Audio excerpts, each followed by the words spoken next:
I talked briefly about castles in North America in my video, The Whitewash of Europe. My name is Michelle Gibson. Again, according to our historical narrative, there was nothing like that in North America. No castles, no nothing. An empty land, free for the taking. It's not supposed to be here, so we assume that whatever we are told about different places is true. So if we are told a structure like a castle was built in the 1800s or early 1900s, we believe it. Why shouldn't we? What we are taught about history must be true. But this is if the premise of what we are told is true. That is not what I have come to believe, which is that there is a cover-up about the advanced ancient civilization. Next are a comparison of two sets of photos. First, in North America, 3 of Canada's Grand Railway hotels, the Place Vigier Hotel in Montreal, circa 1898, and the Fairmont Chateau in Ottawa, said to have been built between 1909 and 1912, and the Chateau Frontenac in Quebec City, built in 1893. Here's the second set in Europe for comparison.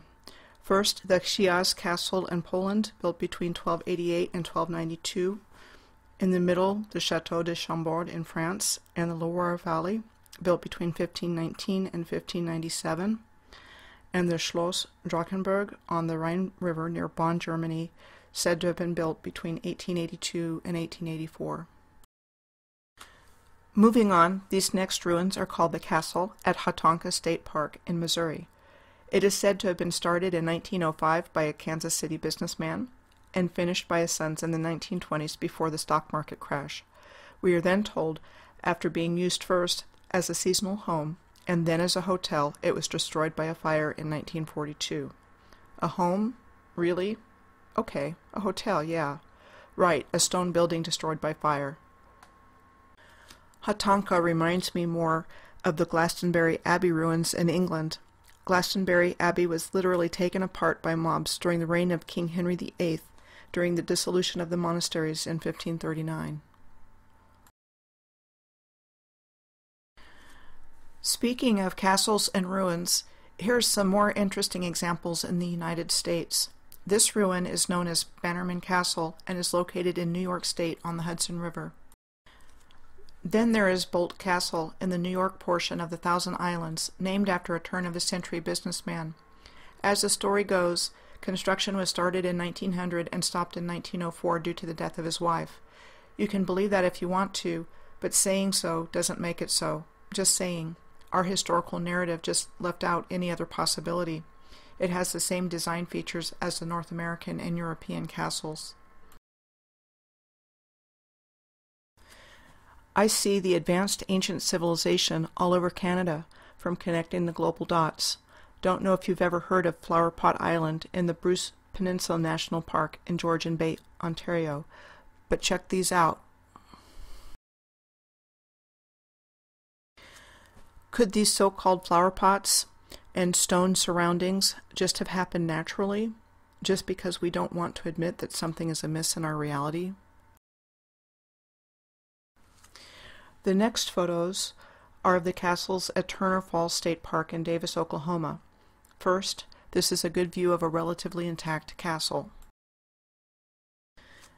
Next is signage saying that the castle was built in the early 1930s. And last of this series at Turner Falls is of another stone structure on the grounds of the state park, somewhere off the beaten track, with a lot of missing stones.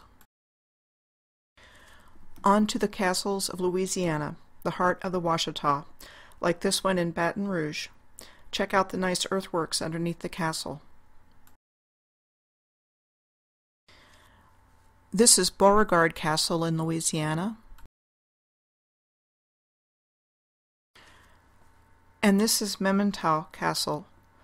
Louisiana is an integral part of the Ouachita Empire. Lastly, I leave you with images from Harpers Ferry, West Virginia.